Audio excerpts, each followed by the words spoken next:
Bapak Ibu sekalian, Ya. hari ini kita patut bersyukur kepada Tuhan Yang Maha Kuasa karena atas berkat dan rahmat-Nya kita masih diberi kekuatan, diberi nafas hidup sehingga kita dapat berkumpul di ruangan ini dalam rangka kita mengikuti diseminasi budaya positif yang akan dibawakan oleh Padandu SPD beserta calon guru penggerak angkatan ke-11 dari SMP Negeri 1 Pulau Malang.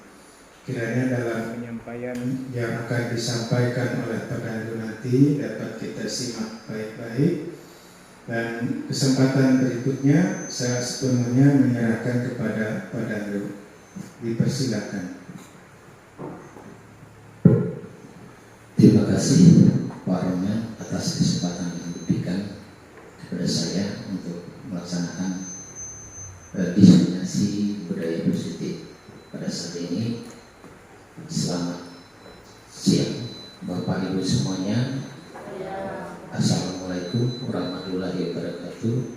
Shalom, salam sejahtera untuk kita semua. Kami selamat mengenal salam sejahtera yang berlimpah.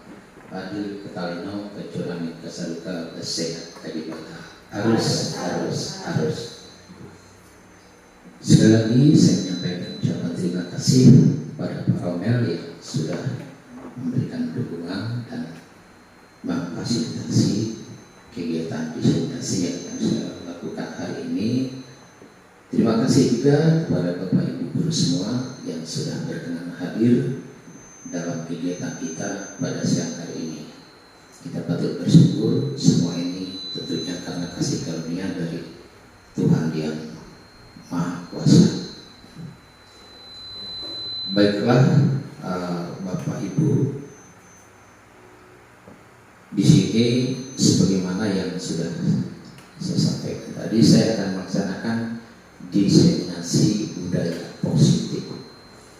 Mungkin di antara Bapak Ibu sudah tahu gambaran tentang budaya positif ini karena di PMM, di pelatihan mandiri itu juga terdapat topik disiplin positif. Nah, nantinya apa yang akan saya paparkan di sini ini juga terkait dengan disiplin positif ini dan yang lainnya seperti keyakinan kelas, kemudian segitiga restitusi. Mohon izin Pak Kamil ya, saya berdiri Pak Kamil ya. Baik Bapak Ibu, sebelum lebih jauh saya memaparkan tentang budaya positif ini, perlu juga untuk kita lihat bersama filosofi pendidikan Ki Hajar Dewantara.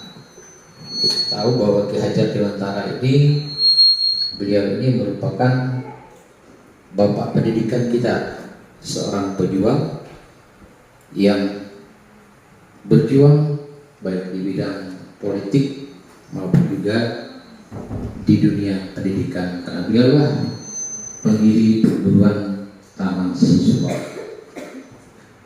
Nah, salah satu filosofi yang diberikan oleh Ki Hajar Dewantara tentang pendidikan nasional ini, yaitu beliau menyatakan bahwa tujuan atau maksud pendidikan itu adalah menuntun segala kodrat yang ada pada anak agar mereka dapat mencapai keselamatan dan kebahagiaan yang setinggi-tingginya, baik sebagai manusia maupun sebagai anggota masyarakat.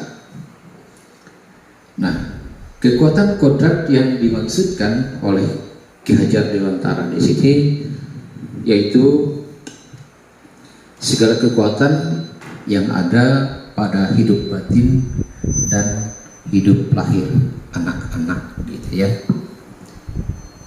Di mana Ki Hajar Dewantara ini memilah kodrat ini menjadi kodrat alam dan kodrat zaman. Jadi ada kodrat alam dan kodrat zaman. kodrat alam itu yang bagaimana, kemudian kodrat zaman itu yang bagaimana. Nah, yang dimaksud dengan kodrat alam di sini yaitu berkaitan dengan sifat dan lingkungan di mana murid atau peserta didik itu berada. Nah, apa maksudnya? Maksudnya yaitu kekuatan, potensi, atau keadaan diri yang secara alamiah melekat pada masing-masing anak. Nah, potensi kekuatan tadi sebenarnya adalah bakat ataupun minat yang ada pada anak itu, yang itu merupakan bawaan secara alamiah. Sedangkan kodrat jama ini berkaitan dengan keterampilan atau soft skill yang akan diberikan kepada murid agar mereka bisa hidup dan berkarya sesuai dengan kondisi pada masa sekarang di abad 21 ini. Nah, di mana di abad 21 ini keterampilan-keterampilan yang dibutuhkan yaitu seperti keterampilan berpikir kritis, kemudian kreatif, kemudian komunikasi. Jadi diharapkan murid kita ini bisa beradaptasi dengan perkembangan zaman. Kemudian pemikiran KHD ini juga seiring dengan implementasi merdeka yang kita gunakan pada saat ini, di mana dalam kurikulum merdeka ini ingin mewujudkan merdeka belajar, kemudian pendidikan yang berpihak pada murid dan pembelajaran yang berpusat pada peserta didik. Nah, itu dasarnya Bapak Ibu ya, karena pemikiran KHI ini menjadi landasan dalam implementasi kurikulum merdeka ini. Nah, kemudian kita melangkah ke yang berikutnya, yaitu tentang budaya positif. Seperti yang saya ungkapkan di awal tadi, di antara Bapak Ibu ini mungkin sudah ada yang mengenal tentang budaya positif ini. Karena di BMM kan sudah ada ya topik pelatihan mandiri, bahkan mungkin sudah mengerjakan. Dan di RHK kita lihat di sana ada juga pilihan tentang budaya positif gitu ya. Nah, apa sih yang dimaksud dengan budaya positif ini? Budaya positif ini bisa dimaknai sebagai perwujudan nilai kebajikan universal yang diterapkan di sekolah, sehingga anak-anak dapat tumbuh menjadi generasi yang cerdas, terampil, dan juga berkarakter. Nah, tentunya penerapan disiplin positif ini itu diharapkan sebenarnya menjadi suatu kebiasaan ya, supaya nanti bisa muncul, bisa mendorong murid untuk melakukan budaya positif ini dengan kesadaran diri sendiri atau dengan motivasi internal Bapak Ibu ya. Jadi itu mungkin yang terkait dengan budaya positif. Nah, budaya positif ini meliputi apa saja? Kita lihat konsep inti dari budaya positif ini Bapak Ibu ya.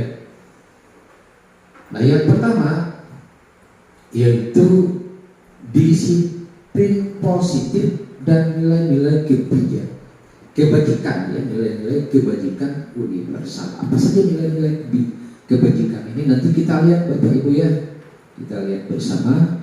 Kemudian yang kedua yaitu teori motivasi dan hukuman dan penghargaan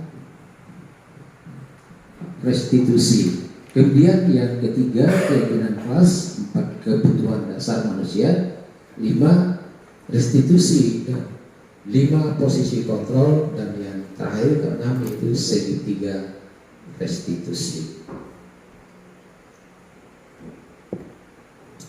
Baik, sebelum kita bersama-sama mendalami lebih jauh ya, tadi tentang disiplin positif. Di sini ada kegiatan pemantik Bapak Ibu ya, boleh dicoba nanti. Nah ini arahannya yaitu melakukan kegiatan coba buka. Ada yang bertindak sebagai A, ada juga yang sebagai B gitu ya. Dimana A ini akan mengepalkan salah satu tangan gitu ya, mengepalkan salah satu tangan, kemudian dia membayangkan bahwa di kepala tangannya itu ada sesuatu yang sangat berharga gitu ya. Sehingga dia merasa perlu menjaga benda tersebut sebuah tenaga karena begitu penting bagi kehidupannya ya. Sementara si B ini akan mencoba untuk membuka ya, membuka dengan segala cara gitu. Nah, boleh mungkin dengan bujukan ya, atau mungkin dengan cara yang kasar gitu ya, menghakimi. Bisa juga mungkin intimidasi ya, atau mungkin memarahi, atau mungkin juga mengiming-imingi gitu, mengiming-imingi dengan uang. Nah, kita lihat apa yang akan terjadi gitu ya. Mungkin ada Bapak Ibu yang mau mencoba sekarang ya, sekitar 30 detik saja yang apa yang akan terjadi ya. Intimidasi ya. Oke. Baik. Ada yang mau mencoba? Mas Sembolo mungkin siapa ini? Atau dibayangkan saja? Ya dibayangkan saja. Nah, Pak Sembolo saya yang oke. Ya. Baik.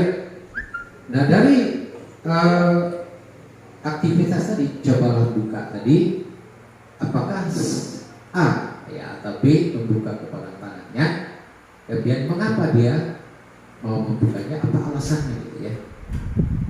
Kemudian yang kedua, apakah A atau B menutup kepala tangannya, kemudian mengapa dia menutup, kemudian alasannya apa gitu ya. Dan yang ketiga dalam kegiatan ini, sesungguhnya siapa yang memegang kendali atau kontrol untuk membuka atau menutup tangannya. Andaikan mungkin si A tadi, si A mau membuka tangannya, apakah itu atas kesadarannya sendiri atau mungkin karena paksaan, gitu kan? Nah lalu kalau si B dia menutup, ya, dia tidak mau membuka kepala tangannya, tentu ada alasan tertentu yang ingin dipertahankan gitu ya, karena mungkin benda tersebut sangat penting, sangat berharga. Nah sehingga sesungguhnya yang memegang kendali atau kontrol untuk membuka dan menutup di sini siapa yang tidak betul? Iya, si A.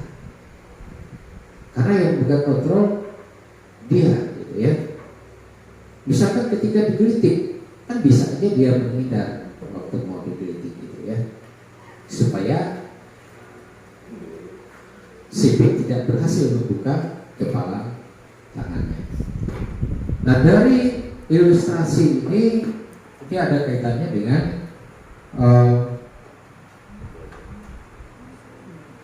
teori stimulus respon dan teori kontrol. Karena ini ada perubahan paradigma Bapak Ibu ya, perubahan pandangan dari stimulus respon ke teori kontrol atau teori pilihan ya, menurut Dr. William Glasser. Kalau menurut teori stimulus respon, seolah-olah orang lain itu bisa kita kontrol, dapat kita kendalikan, sehingga kita bisa mengubah seseorang sesuai apa yang kita inginkan. Jadi kita yang pegang kendali. Sebaliknya kalau dalam hubungan kita dengan siswa, kita sebagai guru, kalau menurut teori stimulus respon ini berarti kita lah yang memegang kendali untuk mengatur atau mengontrol siswa atau murid. Ini paradigma yang lama itu Bapak Ibu ya. Tetapi menurut teori kontrol, paradigma baru, teori pilihan menurut Dr. William Glasser tadi mengatakan bahwa sesuatu yang sedang kita kontrol sebetulnya tidak dapat kita kendalikan, tidak dapat kita kontrol, karena yang bisa mengontrol dirinya ya, diri sendiri, bukan orang lain. Nah, kalau kita kaitkan dengan aktivitas tadi, ketika si A tidak mau membuka kepala tangannya, maka ya, itu atas kontrol dirinya gitu kan. Nah, begitu juga kita terhadap publik Bapak Ibu ya.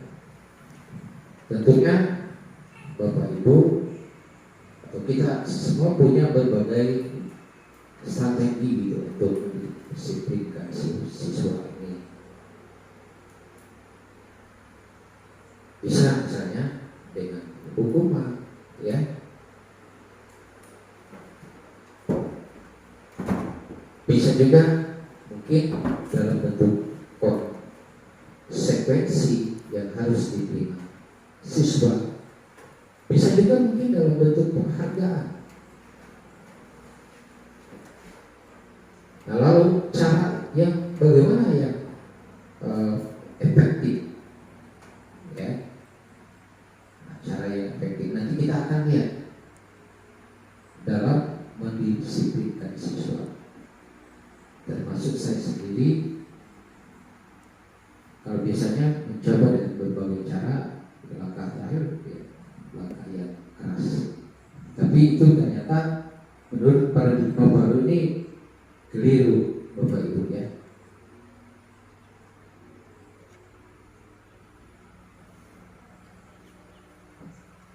Nah, sekarang kita sampai kepada disiplin positif.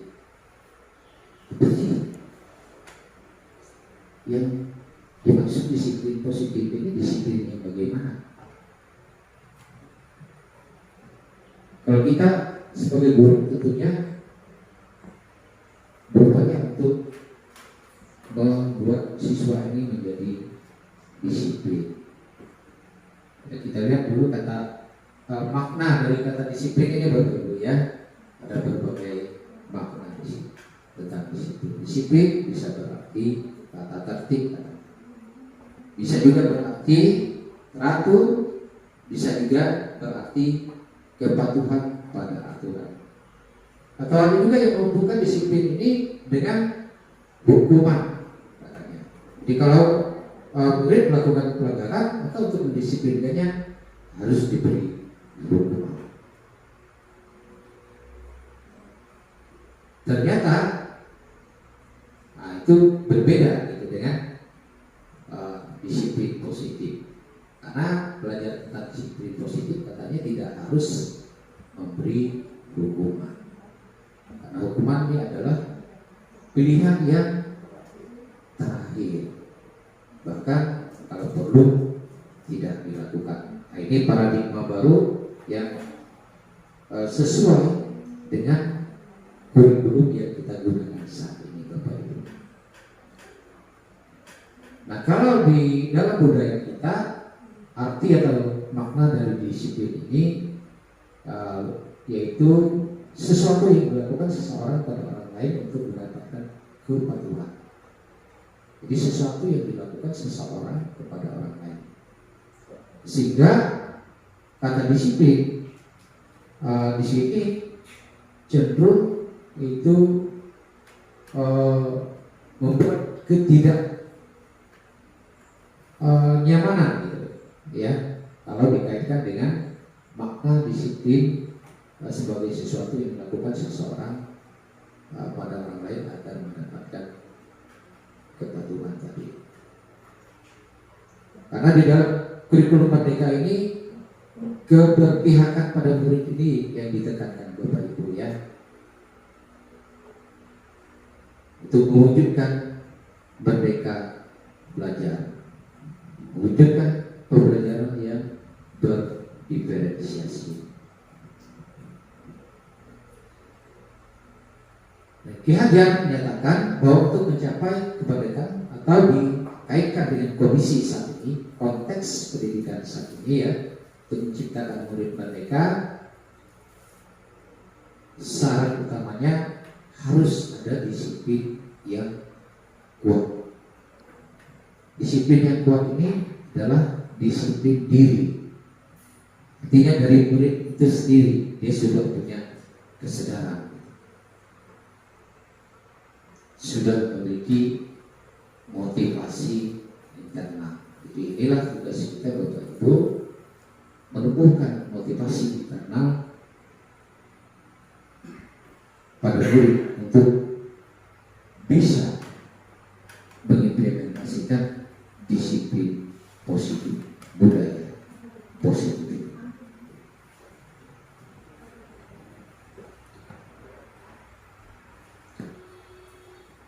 Lalu kita lihat 3 disiplin positif, yaitu menanamkan motivasi pada murid-murid kita untuk menjadi orang yang mereka inginkan dan menghargai diri sendiri dengan nilai-nilai yang mereka percaya. Nilai-nilai yang bagaimana? Nilai-nilai kebajikan tadi. Salah satu nilai kebajikan yang kita terapkan pada saat ini itu profil pelajar Pancasila dengan ke-6 dimensi Bapak Ibu ya.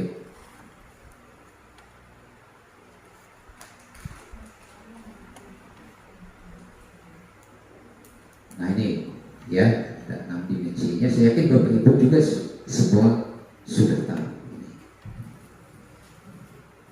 Beriman, bertakwa kepada Tuhan Yang Maha Esa, dan berakhlak mulia, kemudian mandiri, berakhlak kritis, berkebinekaan global, bergotong royong, dan kreatif. Ini dua aja yang saya kutip. Nah yang kedua, ini dibuat oleh petunjuk seumur hidup dan keterampilan hidup. Nah, menurut petunjuk seumur hidup dan keterampilan hidup ini, nilai-nilai kebajikan tadi berupa peduli, penalaran, bekerja sama, keberanian, keingintahuan, usaha, kesabaran, keteguhan hati, kehormatan, berinisiatif, integritas, tanggung jawab, dan persahabatan. Ini beberapa di antaranya Bapak Ibu ya. Mungkin kalau ada kesempatan nanti kita bisa bersama-sama membahas lebih dalam hal ini untuk mendukung disiplin positif pada siswa.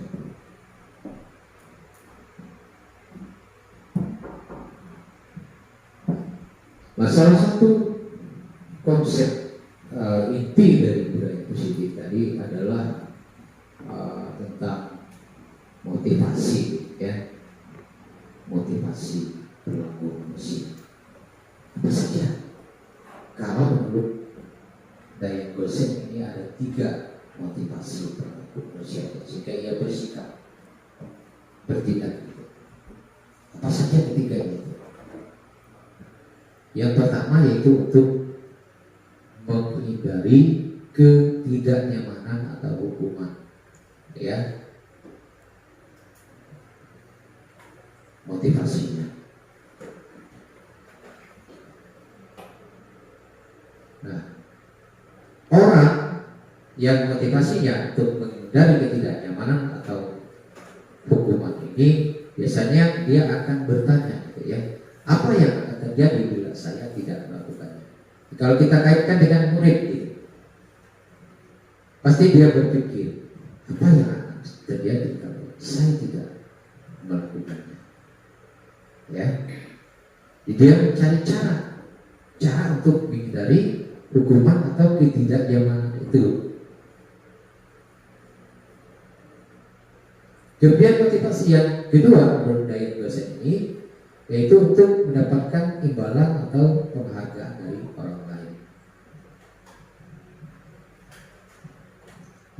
Mungkin ini terjadi di jenjang yang lebih rendah dari SMP, kayak mungkin di PAUD Bapak Ibu ya.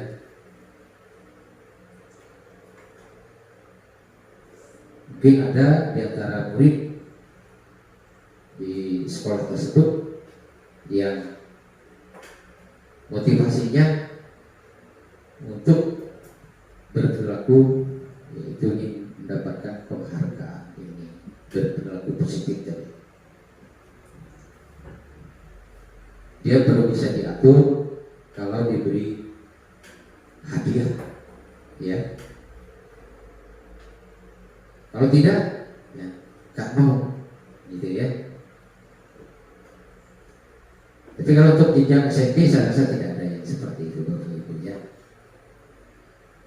Nah kemudian yang ketiga, motivasi seseorang berperilaku yaitu untuk menjadi orang yang mereka inginkan dan menghargai diri sendiri dengan nilai-nilai yang mereka percaya.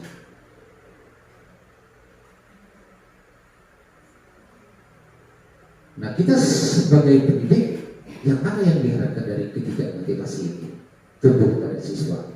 Apakah yang pertama tadi, apakah yang kedua, atau yang ketiga ini? Tentunya yang ketiga, Bapak Ibu ya. Di sini dia sudah menghargai dirinya sendiri, maksudnya kalau misalnya terkait dengan kedisiplinan, berarti itu dorongan dari dalam dirinya sendiri, bukan lagi karena paksaan dari luar. Sesuai dengan nilai-nilai kebajikan yang ia percaya. Misalnya bertanggung jawab, umpamanya di kelas gitu kan, di setiap kelas ada jadwal piket. Kalau dia sudah memiliki motivasi tenang, dia akan melakukannya dengan sukarela. Tapi ada juga yang mungkin ya nggak mau gitu, kecuali kalau ada guru. Kalau nggak ada guru mengawasi, dia nggak mau melaksanakan tugasnya. Mungkin itu ada terjadi gitu, Bapak Ibu ya.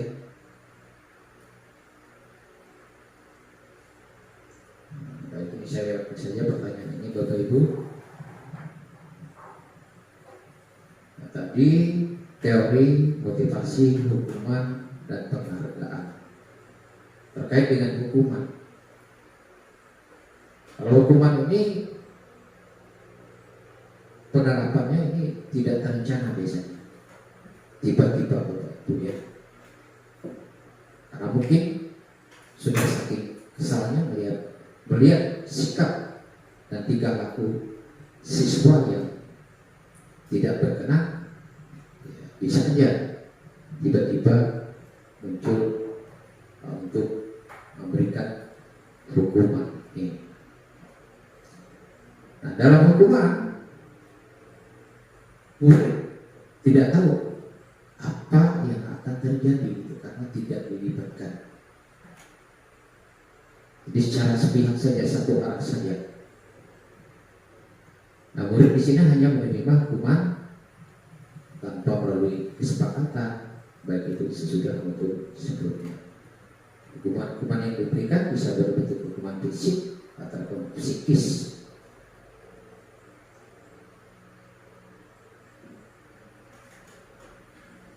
Bisa dengan kata-kata atau dengan perbuatan. Kemudian kalau penghargaan ini berarti sesuatu yang diberikan kepada seseorang, baik itu berbentuk barang atau uang, supaya ia mau menuruti apa yang diinginkan oleh orang tersebut. Ini terkait dengan disiplin Bapak Ibu ya. Beda halnya dengan kegiatan pertandingan atau lomba-lomba dan lain sebagainya. Tapi ini yang terkait dengan upaya menumbuhkan disiplin positif tadi.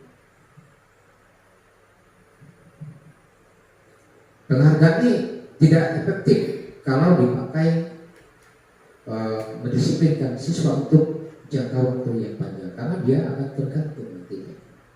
Bahkan katanya bisa mematikan kreativitas dari siswa, kreativitas dari murid.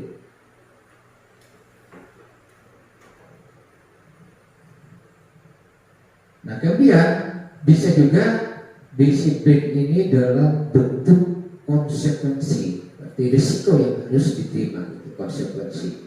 Kalau konsekuensi ini ada kesepakatan, ya. Jadi memang direncanakan, gitu. Ada kesepakatan antara guru dan murid, ya. Namunnya bentuk-bentuk konsekuensi yang dibuat oleh guru ataupun sekolah dan juga murid itu mengetahuinya, gitu ya, konsekuensi yang akan diterima bila terjadi pelanggaran kedisiplinan. Tetapi di sini murid tidak dibuat nyaman untuk jangka waktu yang pendek, dalam keadaan yang tidak nyaman juga.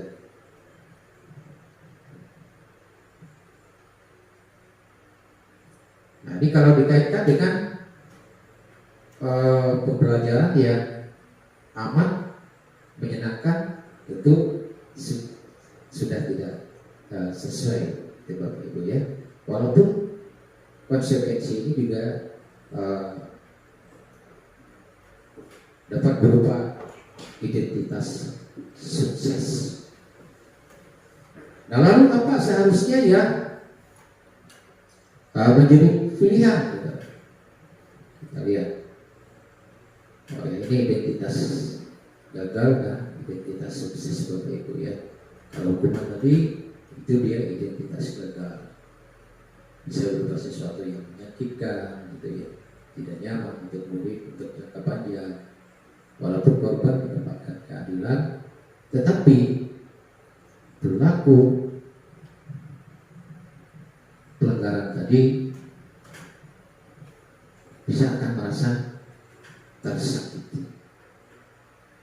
Walaupun mungkin dia mau menuruti, gitu. Mungkin saja ada rasa dendam di dalam hatinya, walaupun tidak nampak, gitu. Nah, itu hukuman. Nah, kalau konsekuensi, walaupun ini identitas sukses, ini sesuatu yang harus terjadi karena lewat kesepakatan tadi Bapak Ibu ya. Misalnya kalau murid terlambat masuk, nah dia tidak diperkenankan untuk beristirahat selama sekian waktu, gitu, Bapak Ibu. Ada kesepakatan dulu, ya.